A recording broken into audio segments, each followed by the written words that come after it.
Queridos, eu quero compartilhar uma palavra que eu compartilhei domingo passado, na nossa igreja lá em Campo Belo, e de fato nós somos tão abençoados e eu sinto do Senhor também de compartilhar com você.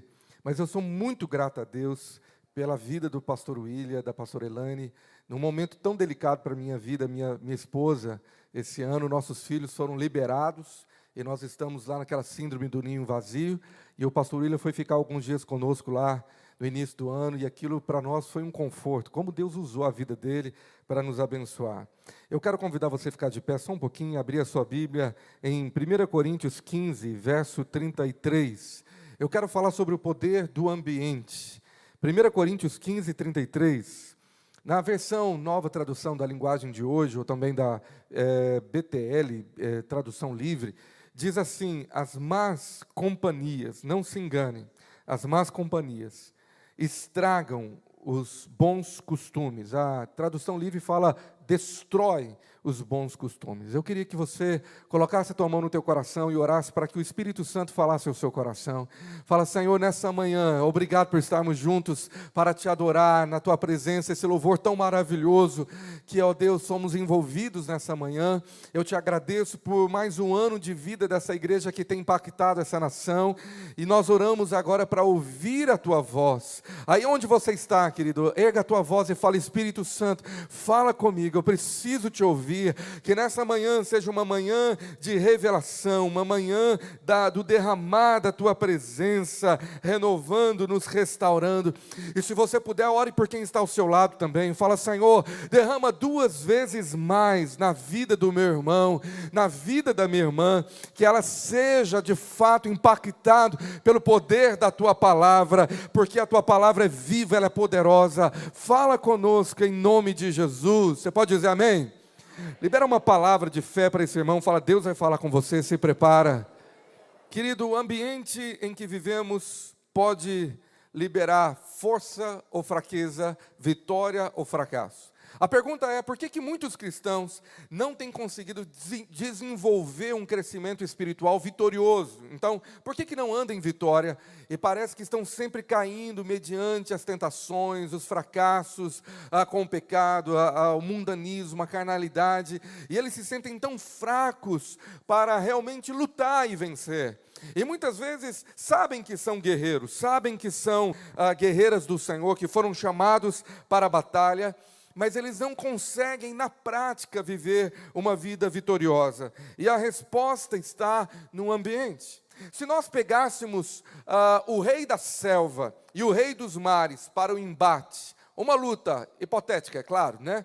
Mas o rei da selva, o leão, e o rei do mar, o tubarão, quem venceria essa batalha?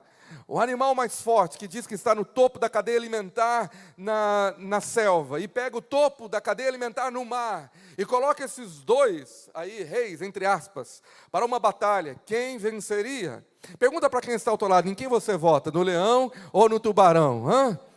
Há poucos dias vimos, o que ele falou? Quem vota no leão, levanta a sua mão. Vários irmãos. Quem vota no tubarão? A maioria que não levantou a mão não vota em ninguém, fala: eu não voto em nada, não é?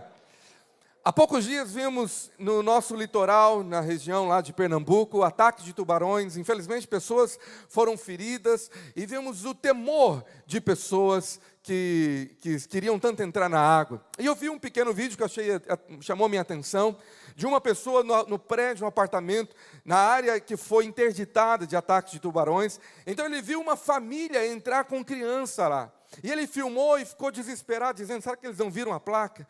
E então ele desceu correndo e foi até lá na água para gritar, dizendo: sai daí. Ele estava atemorizado. E ele quis passar o temor para as pessoas que estavam lá, querendo desfrutar da água, mas ele forçou que elas saíssem, diante do medo. Então, é um animal que impõe respeito. Mas e diante de um leão? Como que você estaria face a face com esse animal? Agora é colocar os dois, e quem ganha essa batalha? Bom, ficou meio aqui dividida a opinião, mas a resposta é que depende do ambiente. Se você pega o leão e joga no mar, ele vai ser uma presa fácil. Mas se você pega o tubarão e joga na selva, ele se torna uma presa fácil. Na verdade, a vitória é determinada pelo ambiente. Você é um filho de leão, uma leoa, uma guerreira. Você é uma filha do leão da tribo de Judá, mas muitas vezes lutando no território do tubarão. E é por isso que você tem perdido tanto, porque se torna uma presa fácil. A palavra fala sobre o ambiente que corrompe os bons costumes ou os valores que nós acabamos de ler. Então nós entendemos como isso é tão sério. Quem nós colocamos no ambiente vai determinar sucesso ou fracasso. Porque relacionamento nunca é neutro. Ou uma pessoa te abençoa, ou ela te amaldiçoa. Ou ela soma, ou ela diminui. Então o ambiente que você vive, por ser um ser social, nós não fomos feitos para viver como uma ilha, isolados. Então na nossa vida cristã, temos nossa família, temos a nossa igreja, temos pessoas no trabalho, e isso está sendo tão determinante que você não tem ideia como que pode estar afetando a sua vida cristã. Esse pode ser o fator de destruição, de destruir princípios, valores de vitória na sua vida. Quem está me entendendo aí, diga amém. Por quê? Porque a palavra fala que nós temos um ambiente específico que a igreja foi chamada para lutar. No capítulo da batalha espiritual de Efésios 6, Paulo, quando vai detalhar sobre essa batalha de todo cristão, em Efésios 6, verso 12, ele fala que nós lutamos não contra carne ou sangue, isso é seres humanos, mas contra principados, potestades, contra dominadores deste mundo tenebroso, contra forças espirituais do mal, e ele termina dizendo, nas regiões celestes. Há um mundo espiritual. Você não consegue ver com os olhos naturais, mas está em cima da sua cabeça um mundo, um ambiente dominado por uma organização criminosa do mal. Há principados que têm um território, há uma autoridade sobre demônios que arquitetaram um plano para nos atacar. Esse é o alvo. O apóstolo Pedro fala que o diabo, nosso adversário. Então nós temos um inimigo que se chama Satanás. O problema é que quando você não entende quem é o seu inimigo e o ambiente da luta, você vai lutar no ambiente errado contra inimigo errado. Por isso que Paulo está dizendo, porque a sua guerra, a sua luta não é contra seres humanos. Isto é, não é um ambiente onde os seres humanos habitam. Não é contra o seu cônjuge, não é contra os seus pais, não é contra os seus filhos ou contra o seu chefe, não é contra o seu irmão no ministério. Se você estiver lutando nesse ambiente terreno ou material, é verdade que você já fracassou, e talvez aí está o motivo de tantos fracassos. Por quê?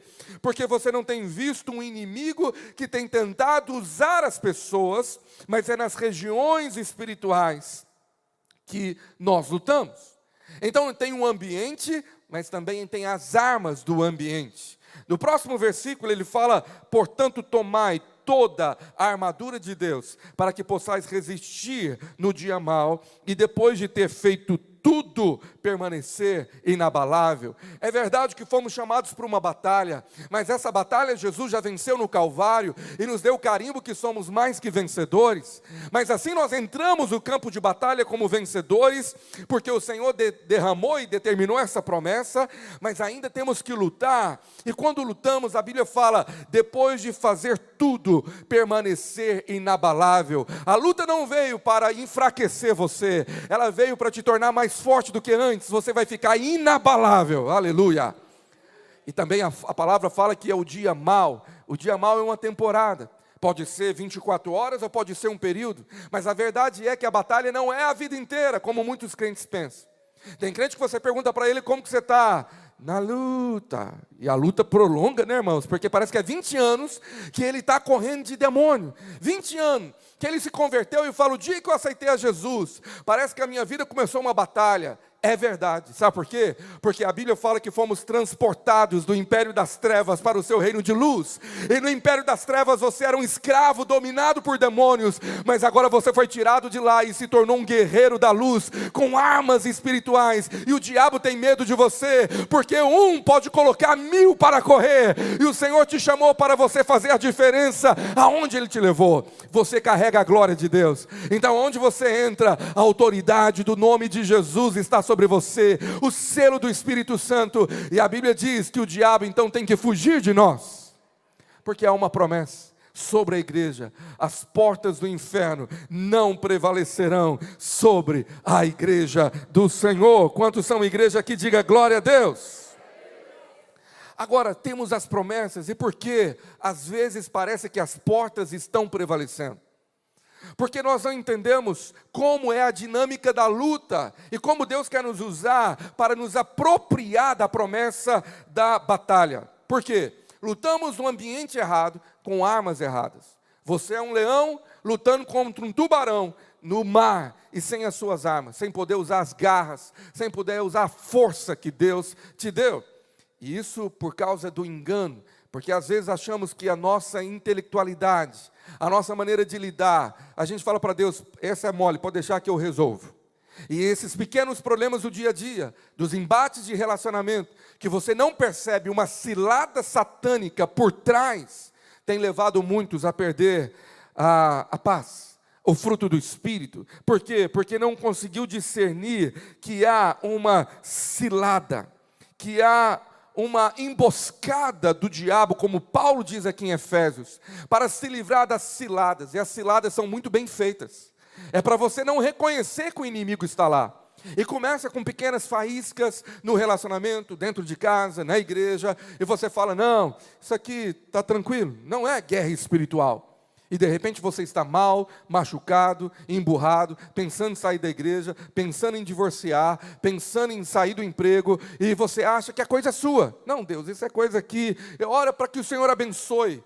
Amado, você deveria começar a batalhar contra o inimigo que se levantou para tentar destruir algo em sua vida. Você está me entendendo? Diz amém? Então o que nós temos que fazer? Ir para o ambiente espiritual. E nós precisamos obedecer o que Paulo diz à igreja de Corinto, em 2 Coríntios 10, 3, ele fala assim sobre ambiente, embora vivendo na carne, aqui ele está se tratando de viver a vida aqui na terra, vivemos uma vida física, material, mas não militamos, ou não guerreamos, segundo a carne. Não é nesse ambiente que Paulo está dizendo. Não é no ambiente do dia a dia, dos olhos naturais, dos ouvidos, do que você toca. E o verso 4 ele diz, porque as armas da nossa guerra, ou da nossa milícia, não são carnais, não é desse ambiente, não é dessa esfera, mas elas são poderosas em Deus, para destruir fortalezas, anulando nossos sofismas, e toda altivez que se levanta contra o conhecimento de Deus, e levando cativo todo pensamento à obediência de Cristo, e estando prontos para punir toda desobediência, uma vez completa a vossa submissão. É no mundo espiritual, usando armas poderosas que Deus te deu, e agora, querido, numa dependência completa do Senhor. Se nós fomos criados como espírito, alma e corpo, a nossa batalha está na esfera espiritual, e não na esfera terrena. Por isso que Paulo está dizendo, você luta nas regiões celestiais. Deixa eu te dizer, se há um ambiente certo, se há armas certas, porque nós estamos com aquela insistência de ficar sempre nos movendo como qualquer pessoa do mundo faria. Você já percebeu? Que às vezes você trata de situações como o seu colega de trabalho ou como o seu familiar que não conhece ao Senhor e não discerne das coisas do Espírito faria. Por quê? Porque estamos moldados aos padrões do mundo. Estamos num ambiente que o mundo costuma a militar. Mas você que agora tem discernimento espiritual e sabe da seriedade, da realidade desse mundo espiritual e dos seres que ali habitam, você precisa da dependência do Senhor. Porque se você não tiver isso, é o que Paulo diz aos Coríntios, toda altivez que se levanta contra o conhecimento de Cristo. O orgulho humano de você achar que sabe, tem levado você à derrota. Porque há uma altivez quando você não depende das armas espirituais que o Senhor deu a você. Agora eu quero tratar na prática de como usar essas armas e quais são elas. Primeiro, antes de você usar armas, você tem que entender que as armas não são dadas como um ritual ou como muitas religiões dão algumas amuletos, algumas práticas, dizendo, se você fizer isso, vai funcionar. Usa o nome de Jesus, 3 Ave Maria, faz o sinal da cruz, joga um sal grosso e fala, está amarrado no final. Funciona. Meu irmão, o diabo ri. O diabo ri do nosso evangeliquez, quando nós não entendemos como é a dinâmica da batalha e como vencer. O profeta Zacarias profetizou sobre um tempo de guerra, e ele falou sobre batalhas, mas há uma revelação de Zacarias 4:6, na parte final, quando ele diz a Zorobabel, aquele líder, e ele fala assim, nessa batalha, não é por força, nem por poder, mas pelo meu espírito, diz o Senhor dos exércitos. Amém? Não é pela sua força com a arma de Deus, não é com o seu intelecto, mas é porque o Espírito do Senhor, o Espírito da guerra, o Espírito da vitória, veio habitar dentro de você, e agora ele se move em você, e você é um canal da qual o Senhor batalha as suas batalhas e dá vitória para você. Nós dependemos do Espírito Santo para vencer, amém? E aí, quando estamos cheios do Espírito, ele nos usa com as armas que são dele. Paulo diz, as armas são de Deus, não são suas. Você usa as armas de Deus. Paulo fala que dentro dessas armas de Efésios são apresentadas 6 peças. Numa analogia da armadura de um soldado romano, ele apresenta armas de defesa e armas de ataque. Como que você vai usar armas durante a batalha, se você nem sabe que elas existem, nem sabe quais são? 2 Coríntios 6:7, Paulo diz o seguinte, na palavra da verdade, no poder de Deus, pelas armas da justiça, quer de ofensivas, quer defensivas, quer armas de defesa, ou quer armas de ataque. Você sabia que existem diferenças? E às vezes você está querendo usar uma arma de defesa para o ataque, e do ataque para a defesa. E aí você se embola, porque não está sendo como aquele obreiro aprovado que maneja bem a palavra, a espada da verdade. Você está se embaraçando com essas armaduras que o Senhor te proveu. Por quê? Porque o meu povo perece porque lhe falta conhecimento. Conhecimento do que o Senhor te deu, da capacitação disposta para você ir lá e botar para quebrar e vencer, porque você foi escolhido para vencer. O seu final é vitória em todas as lutas que você está atravessando. Você recebe isso? Amém mesmo?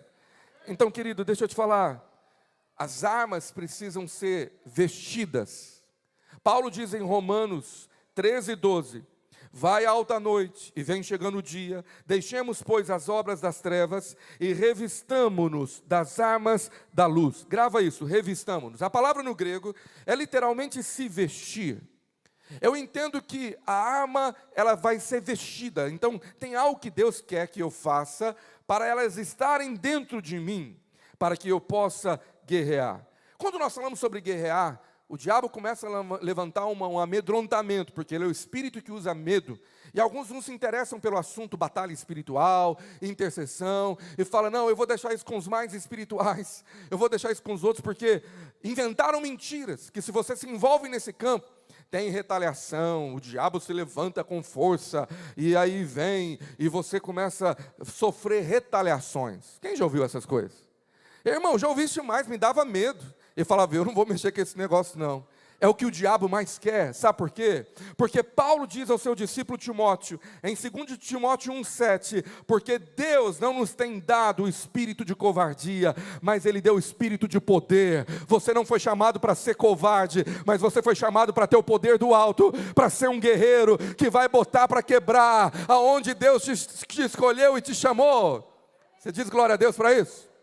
Só que nós temos promessas, Jesus diz, você vai pisar serpentes e escorpiões, e mal algum, dano algum você vai sofrer. Salmo diz, no Salmo 191, praga alguma chegará na sua casa. E Paulo está dizendo, depois da batalha, você vai ficar inabalável.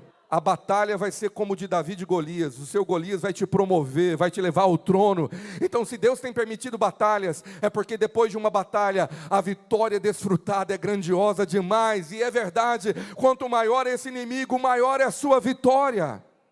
Eu não sei se você chegou aqui nessa manhã com alguma batalha. Eu tenho. Eu sei que talvez você não tenha discernido mais as batalhas que o Senhor tem permitido você enfrentar. Então você precisa agora conhecer as armas, se revestir do espírito de poder e tomar 3 decisões para vencer. E agora eu quero começar a pregar, e eu quero falar com você sobre 3 decisões práticas mesmo, objetivas. Se você quer mudar a sua vida hoje e começar a viver em vitória espiritual dia após dia, sabendo que o Espírito da vitória age através de você, e você pode resistir o diabo, e a promessa é: e ele fugirá de vós. Não é você que vai fugir do inimigo, não é você que vai fugir do diabo, mas a promessa é: o diabo fugirá de vós. Por quê? Porque é ele que tem medo, porque você é uma bomba nuclear nas mãos do Senhor. Quando você abre a boca, você libera uma rajada do poder de Deus. Você é um canal de bênção para essa cidade, amém? Aonde você chega, meu amado, você carrega a luz do Senhor, as armas do dia, e as trevas são afugentadas. Mas o diabo está tentando te mentir, te dizendo o contrário. Não, aonde eu chego é um ambiente tão pesado. Não é não, meu irmão. Você pode ter certeza, Deus te colocou lá, porque lá você vai viver em vitória. Você vai ver o que Deus vai fazer através de você, naquela casa, naquela família. Você recebe isso? 3 decisões para viver no ambiente correto e para vencer. Primeiro, eu decido não viver num ambiente carnal. Eu não vou viver nesse ambiente de carnalidade, a me moldar com o padrão deste mundo. Então, para isso, tem alguns passos práticos. Número 1, não reclame daquilo que você tolera. Se você está tolerando calado coisas que entristecem o Espírito Santo, num ambiente de carnalidade, você vai ser responsabilizado. É o Senhor que te deu autoridade para falar: olha, eu quero me colocar como homem de Deus. Você pode zombar de mim, você pode me rejeitar, mas eu tenho um compromisso primeiro de agradar ao Senhor, em primeiro lugar, do que agradar a homens. E muitos que têm vergonha ou medo de desagradar, dá aquela risadinha nas piadas carnais, pecaminosas, nas fofoquinhas, quando vem alguém e começa a disseminar uma raiz terrível, e você deveria falar: olha, comigo não, eu não compactuo com isso. Você se cala. E tem um ditado que diz que quem se cala, consente. E às vezes você está consentindo num ambiente que está gerando carnalidade, aonde você deveria se mover no Espírito. E o Espírito não tem liberdade para se mover naquele ambiente que você recebeu autoridade para orar, para se posicionar e falar: não, comigo aqui vai ser diferente. Deus te chamou para você ser luz e sal e fazer a diferença e não ser influenciado. Então, meu irmão, tem muito crente passivo demais, aquele ditado. Às vezes você não tem como não permitir que um pássaro sobrevoe na sua cabeça, mas você pode impedir que ele faça um ninho. E tem pessoas permitindo ninhos carnais, aonde o diabo ama aquele ambiente de intriga, de fofoca, de carnalidade, porque você está sendo muito passivo, ao invés de ter uma posição de um profeta. Podem achar ruim com você, mas você está protegendo um ambiente da qual você quer gerar, que agrada ao Senhor. Quem está entendendo? Vamos entender melhor lá em 1 Coríntios 2,14. Paulo usa 3 nomenclaturas para explicar para essa igreja tipos diferentes de pessoas dentro da igreja. Ele fala: o homem natural não aceita as coisas do Espírito de Deus. Você está vivendo num ambiente tão natural que as pessoas não querem aceitar as coisas do Espírito de Deus, porque lhe parecem loucura e não podem entendê-las, porque elas se discernem espiritualmente. Há um discernimento espiritual que pode ser gerado por alguém espiritual. Agora olha o verso 15: porque o homem espiritual julga todas as coisas, mas ele mesmo não é julgado por ninguém. O homem espiritual. Paulo vai tratar do homem natural, do homem espiritual e do homem carnal. Ao homem natural, ele fala, ele não aceita as coisas do Espírito. Sabe quando você vira a chave? Aqui dentro é um ambiente do transcendente do agir de Deus, mas lá no seu trabalho é da sabedoria humana, é do ateísmo, é da racionalidade. Você tem vergonha de se colocar como um homem espiritual, que discerne coisas espirituais, e que poderia falar do mundo espiritual, e acender uma luz sobre quem é ignorante, não aceita as coisas do Espírito, mas poderia ser tocado. Por quê? Porque você tem vergonha. Você tem vergonha de ser ridicularizado, perseguido, ameaçado. Mas Paulo diz em 2 Timóteo 3, aqueles que querem viver piamente em Cristo Jesus padecerão perseguições. Meu irmão, se você não está sendo perseguido, tem algo errado com o seu cristianismo. Um famoso ator de Hollywood falou uma frase famosa nas redes sociais. Ele disse: se o diabo não está preocupado com você, é porque talvez você está do time dele, ou você está do lado errado. Se você não tem problema com o diabo, aí você deveria se assustar se está tudo passivo demais. Por quê? Porque o diabo não está incomodado, porque você não faz diferença. Não cheira, nem fede, então deixa ele lá. E é o que você quer, é ele lá e eu cá. Mas Deus te chamou para ser luz e sal, luz do mundo e sal da terra, amém? Queridos, então deixa eu te dizer, você veio para o reino do Senhor, veio para o reino da luz. E agora você faz parte de um exército que Deus usa para ganhar território, para avançar e para dizer, aqui reina o Senhor. Você pode dizer amém para isso? Então você escolhe qual é o ambiente, se é um ambiente espiritual, então você define que ambiente na sua casa é de carnalidade, é de espiritualidade, aonde você trabalha, aquele ambiente na sua volta é de carnalidade ou é de espiritualidade. Segunda decisão, pastor William falou que eu tenho que ser bem rápido, então eu vou obedecer. Segunda decisão, escolha bem com quem você anda no ambiente, ou quem você traz para dentro do ambiente.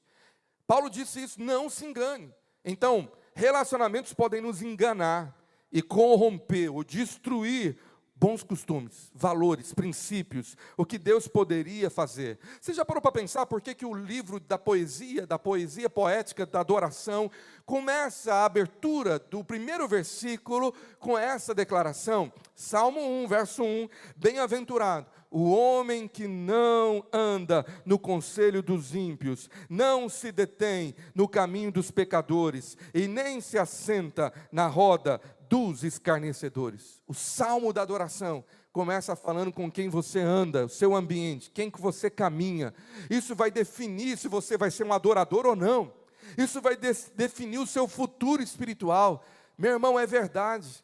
Quem você traz para perto vai definir força ou fraqueza. Quem você escolhe para andar com você vai definir se você chega num alvo vitorioso ou não. Foi por isso que eu escolhi andar com o pastor William, de verdade. Eu falei, eu quero ser como esse homem. É um dos crentes de verdade que mais me abençoa. Meu amado, que privilégio você ter um pastor como o pastor William. E eu não estou falando isso aqui para demagogia, não. O Senhor sabe a sinceridade do meu coração, de falar como eu sou grato de ver esse homem de Deus nessa geração. Isso é maravilhoso demais, eu quero andar com ele. Por isso que eu quero estar aqui. Agora eu te pergunto, com quem você está andando? Você tem lutado para ter o privilégio de ter a companhia do seu pastor? Ou você tem deixado o diabo infiltrar o joio, infiltrar o lobo, infiltrar pessoas que não têm o mesmo propósito que o seu, que deveria ser o verso 2? Antes o seu prazer está na lei do Senhor. Meu amado, e nela você medita dia e noite. O seu prazer é a palavra de Deus. Se ama a Bíblia, se ama esse ambiente da glória, se ama a vigília, ou você ama outras coisas. Tem gente dentro da igreja que o prazer dele não está na palavra de Deus, está em outra coisa. Então escuta o que eu vou te falar. O prazer dele vai passar para você. Contamina, te pega. Anda alguém apaixonado pelo Atlético, fica com esse negócio na cabeça. Você vai virar um negócio estranho aí, ambulante. Por isso que o pastor William se converteu, ele parou de falar de Atlético. E eu amei isso aí. E só ando de azul agora, aleluia. Estou brincando, meu irmão. Troca o Atlético por qualquer coisa que você acha que não deveria ser a razão número 1 de impulsionar. E você vai ver que isso é uma realidade. Você determina as pessoas que vão andar com você. Agora, olha o perigo disso que Paulo diz em 1 Coríntios 5,6. Não é boa a vossa jactância. Não sabeis que um pouco de fermento leveda a massa toda? Meu irmão, ande com gente que não é tão espiritual. Um pouquinho só de carnalidade. Um pouquinho só de fofoca, um pouquinho só de malícia, e você vai ver o versículo 1 do Salmo 1 acontecer na sua vida, que é uma progressão decressiva, você já viu?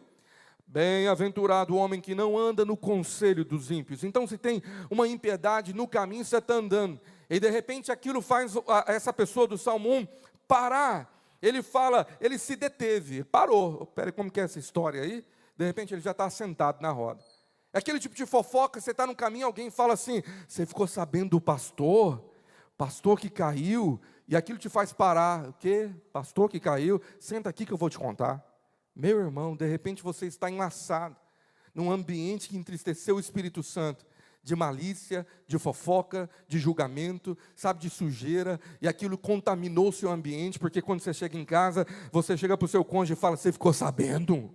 Meu irmão, e de repente aquela raiz de amargura, daquilo que não edifica nada, vai sendo passado através de você, mas você não percebeu que aquilo alimentou derrota na sua vida, no seu ambiente espiritual. Quem está entendendo aí? Então, qual seria a escolha correta? A escolha de Provérbios 13, verso 20. Anota esse texto. Viva, ora por ele. Quem anda com os sábios será sábio, mas o companheiro dos insensatos se tornará mal. Meu irmão, ande com alguém mais espiritual que você. Ande com alguém mais apaixonado por Jesus do que você. Ande com alguém que ama mais a oração do que você. Porque se isso não acontecer, corremos o risco de enfrentar a situação espiritual da igreja que Pedro escreve em 2 Pedro 2,20, ele está escrevendo para a igreja, e ele diz para dentro da igreja, portanto, se depois de terem escapado das contaminações do mundo, está falando para o povo de Deus, mediante o conhecimento do Senhor e Salvador Jesus Cristo, se deixar enredar de novo e são vencidos, tornou-se o último estado pior do que o primeiro. Ele está falando de relacionamento, é só você ler o contexto. Se deixou levar por esse tipo de gente. Então, por isso, meu irmão, defina a sua identidade, que a sua identidade vai definir o seu ambiente. Para de ser um crente camaleão, sabe, aquele que na roda dos espirituais, ele começa até a orar em língua quando ele chega, já viu? O cara muda agora e já fala que teve uma revelação ontem, porque ele quer ser aceito no ambiente espiritual. Mas quando ele sai e vai para um ambiente carnal, meu irmão, ele muda na hora, ele vira a chavinha e ele já começa a rir daquelas piadas e sabe uma melhor ainda. Então ele vai se movendo em ambientes com personalidades difusas, diferentes, e há uma bipolaridade cristã, que os filhos têm nojo disso. Falam, meu pai na igreja é diferente, mas aqui, você está entendendo muito bem o que eu estou falando, eu creio, amém? Por isso você fala, não, eu não vou ser uma pessoa repreensível. E dentro desse fato, isso é tão sério, que um dos maiores homens de Deus da história, um dos maiores apóstolos, o apóstolo Pedro foi repreendido em Gálatas por Paulo, por agir diferente em ambientes diferentes.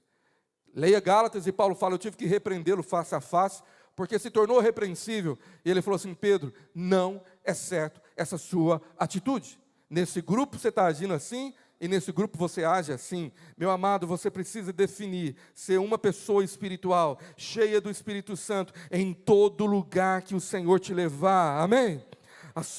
O seu prazer está na palavra do Senhor, dentro de casa, no seu trabalho, aonde você for, aleluia.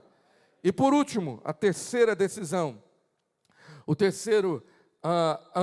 decisão para o ambiente de vitória, é você lutar no ambiente certo, com as armas certas. Se eu vou para as regiões espirituais, porque eu sou um homem espiritual e tenho discernimento, que a minha luta é contra o diabo e o seu exército, então eu vou me revestir das armas. Eu te falei que há armas defensivas e de ataque, ofensivas.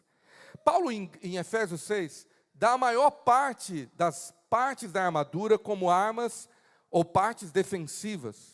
E lá em Efésios 6 ele só dá uma parte das 6 partes. Somente a espada, ele fala que é arma de ataque. É interessante que uma arma só de ataque é suficiente, eu vou te mostrar. Mas é interessante quando eu estava meditando nisso e orando sobre pessoas que querem ser revestidas com a armadura. Muitas não sabem como usar e tornam tão místico, como eu já fiz várias vezes. Eu não creio que seja errado você falar, Senhor, agora me revista com a armadura espiritual, e se ver no mundo espiritual um anjo trazendo partes da armadura e colocando sobre você. Não creio que seja errado, mas eu não creio que seja isso o texto. Não para por aí, porque na verdade Paulo está trazendo uma revelação que começa no Velho Testamento. O Senhor me levou a meditar sobre o que é se vestir dessa armadura, quando eu entendi que o profeta messiânico, o profeta Isaías, ele já tinha revelado, ele já tinha falado dessa armadura. E quando ele vai falar dessa armadura, em Isaías 11, verso de número 5, olha o que a Bíblia diz, anota esse texto. São 2 versículos lá em Isaías. A justiça será o cinto dos seus lombos, e a fidelidade o cinto dos seus rins. Está falando sobre Cristo, isso aqui é a roupa dele. Pula para o capítulo 59, verso 17, de Isaías. Vestiu-se de justiça como de uma couraça, olha que coisa poderosa. E pôs o capacete da salvação na cabeça, pôs sobre si a vestidura da vingança e se cobriu de zelo como de um manto. Meu amado, a armadura é a roupa, ela pertence a Jesus. Por isso que, quando Paulo sabia disso, ele começa, antes de falar de se revestir da armadura ou de peças, Efésios 6:10, ele fala se revestir primeiro do Senhor. Primeiro seja fortalecidos no Senhor, e aí você vista da armadura. Não tem como você pegar a roupa de Jesus sem pegar ele também. Se está vestido da roupa de Jesus, é estar vestido dele. É você ir para a presença dele. É você estar então em tanta comunhão com ele.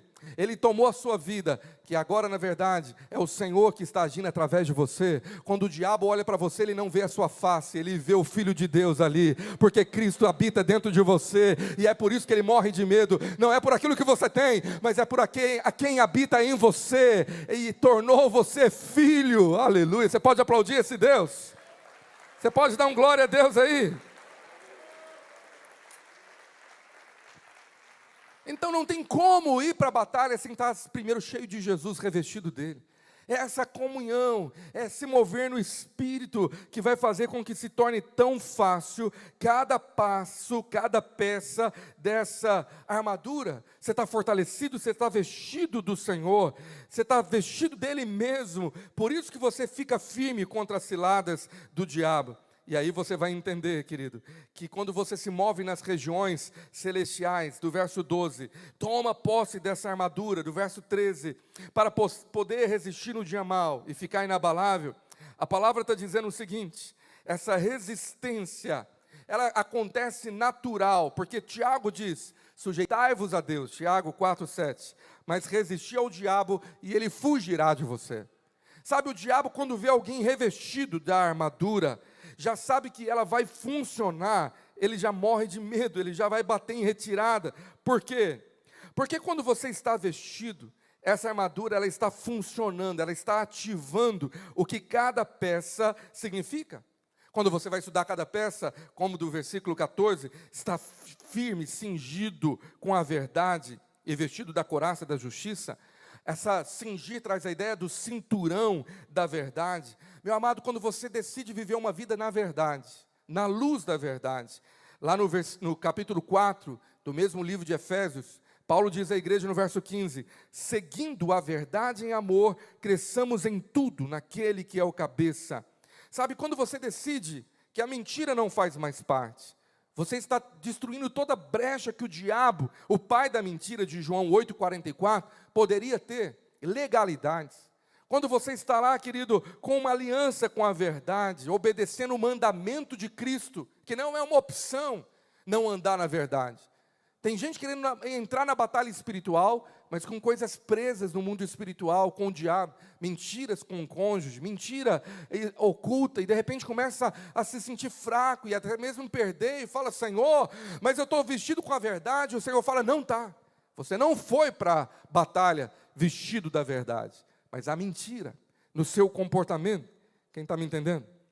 Colossenses 3,9 há um mandamento que ele diz, não mintais uns aos outros, uma vez que despiste do velho homem com seus feitos, é tirar a roupa da mentira. Então, para me vestir de Cristo, duas roupas não cabem. Não tem como a roupa da mentira, coisas ocultas, coisas não mal contadas, um pouco de sujeira, com a roupa da verdade. Não dá, não tem como remendar isso. Então você fala, Senhor, quando eu vou para a tua presença, é ali que toda mentira na minha vida vai cair por terra, para eu decidir viver uma vida na verdade. Meu irmão, quando você começa a viver uma vida na luz da verdade, você vai começar a decolar numa vida vitoriosa, e o diabo morre de medo disso, porque ele sabe que não haverá resistência. O que Deus tem para fazer na sua vida começa a acontecer. Por quê? Porque a sua escolha de viver na verdade do Evangelho é uma realidade. Você é crente de verdade, meu irmão. Aleluia. E depois, você vai vendo cada peça, como do próximo versículo, e você vai entendendo que o Senhor está te dando um direcionamento de atitudes que essas peças, elas representam. Por exemplo, no verso seguinte, ou no próprio versículo da couraça da justiça, a palavra justiça aqui no original também significa santidade. E Hebreus 12, 14 fala que sem santidade ninguém verá o Senhor. Então, meu amado, a santidade não é uma opção. A santidade é parte de um guerreiro vencedor. Você fala, eu estou vestido dessa couraça de santidade que me protege. O diabo olha e ele fala, aquele ali tem um compromisso com santidade. Santidade não é sinônimo de perfeição. A palavra santidade na Bíblia é separado para o Senhor. Meu amado, você se separou de tudo aquilo que você tem visto, que não agrada a Deus, para falar, Senhor, eu pertenço a Ti, e eu decido te obedecer. Isso é vida santa. Eu sou somente seu, eu não sou do mundo, amém? O verso 15 fala calçar os pés com a preparação do Evangelho. A palavra preparação no original é a palavra equipamento. Estar com os pés no Evangelho te equipa para você vencer as condenações do diabo, porque você está apoiado nas promessas do Evangelho de Cristo, e andar no Evangelho te leva a essa identidade que eu te disse, que te dá o ambiente certo. Você sabe que você é filho e não mais escravo, você sabe que você tem parte na herança, você é cordeiro com Cristo. Quando o filho pródigo volta da sua vida de miséria, o pai, lá em Lucas 15, manda colocar uma sandália nos pés, no verso 22. Por quê? Porque somente os filhos tinham sapatos, os escravos andavam descalços. Você não é mais escravo, você não tem mais condenação, o diabo não pode mais te acusar, porque você já foi perdoado no Calvário, e não há mais condenação sobre você. Hoje você tem essa autoridade, meu irmão, nessa manhã. Daqui a pouco você vai orar dizendo, eu tomo posse de toda a vitória no mundo espiritual. E sabe o que vai acontecer nessa manhã? O diabo vai fugir de você. Diga glória a Deus aí. Andar no Evangelho fala dessa firmeza de estar apoiado nas promessas do que Cristo conquistou no Calvário. Mas esse texto também fala sobre a proclamação. Meu amado, quando você decide andar no Evangelho, ele é tão parte de você, que você abre a boca para proclamar, aquilo é uma arma de defesa também. Eu me lembro que na escola, quando eu tive que tomar uma atitude de tomar uma decisão de minha identidade, eu levei a Bíblia e coloquei ela em cima da minha mesa. E eu falei, agora todos sabem que em todo intervalo aqui eu quero ler a palavra de Deus. E sabe o que começou a acontecer? No início, uma rejeição. Mas passado poucos dias, começaram pessoas a chegarem falando, por favor, você pode orar por mim? Você pode me dar uma palavra? Eu quero te dizer que isso vai acontecer na sua vida também. Você crê? Você toma posse disso, meu irmão? Depois a palavra nos fala sobre o escudo da fé. O escudo da fé, ele faz com que os dardos inflamados sejam apagados. Todo o veneno que o diabo lançou é desfeito, cai por terra. Por quê? Porque a palavra diz em 1 João 5,4, porque todo que é nascido de Deus vence o mundo, e essa é a vitória que vence o mundo, a nossa fé. Você vai viver em vitória sobre o mundo porque você é filho, você é nascido de Deus, e você vai viver vencendo o mundo dia após dia. Você toma posse disso? Quando Pedro fala para sermos sóbrios e vigilantes em 1 Pedro 5,8, porque o nosso adversário, o diabo, anda em derredor como leão, procurando a quem devorar. No verso seguinte ele fala, resistirem firmes na fé. O seu escudo da fé é garantia de vitória, de proteção. Depois ele fala no capacete da salvação. Em 1 Tessalonicenses 5,8, Paulo explica. Ele diz, nós porém que somos do dia, sejamos sóbrios, revestindo-nos de toda a couraça da fé e do amor, e tomando como capacete a esperança da salvação. A sua mente é guardada com a certeza que o seu nome está escrito no livro da vida, e que essa vida tão breve aqui, passageira, o Senhor foi preparar morada para você, e a sua vida real não é aqui, você é peregrino, você viverá eternamente na presença do Senhor. Isso guarda a sua mente. Eu quero encerrar com a arma de ataque, a espada do Espírito. Por que que é uma só? Porque o autor de Hebreus diz que essa arma é completamente eficaz. Somente ela basta. Lá na tentação do deserto, Jesus venceu só com essa arma, a arma da palavra. Hebreus 4:12, porque a palavra de Deus é viva e eficaz, mais cortante do que qualquer espada de dois gumes. Diga comigo, a palavra de Deus é viva e eficaz. Ela resolve agora. Você crê que ela é eficaz? Meu irmão, uma vez usada, liberada, proclamada, as promessas ditas, ela vai ser eficaz. Você não precisa de mais nada, você já tem a palavra de Deus. E alguns me perguntam, pastor, e o verso 18 de Efésios 6, que fala sobre a oração não é uma arma? Não, a oração é o campo de batalha, é lá que você vence, é na oração que você flui com todas essas armas. A palavra fala com toda oração e súplica, orando em todo tempo, diga em todo tempo. Na oração você vai para o mundo espiritual em todo tempo. É ali quando você ora e você usa a palavra do Senhor, você está revestido dessa armadura, é ali que você tem vitória no mundo espiritual, e que toda cilada, que toda obra do diabo já caiu por terra. Eu não sei como você chegou nessa manhã, talvez precisando de tanta vitória, e você queria que alguém orasse por você, e você falou, eu me sinto tão fraco, diante de tanta coisa que tem se levantado, tanta notícia ruim, e parece que você veio para encher o tanque, alguém orar por você, e às vezes você volta essa semana até preocupado, como será? A palavra é eficaz, para que nessa manhã você tome posse que o Senhor já te deu a vitória dessa luta. Você vai se apossar disso, dizendo, eu já vou sair daqui sabendo que no mundo espiritual o Senhor já liberou a palavra de vitória, eu sou mais que vencedor, amém?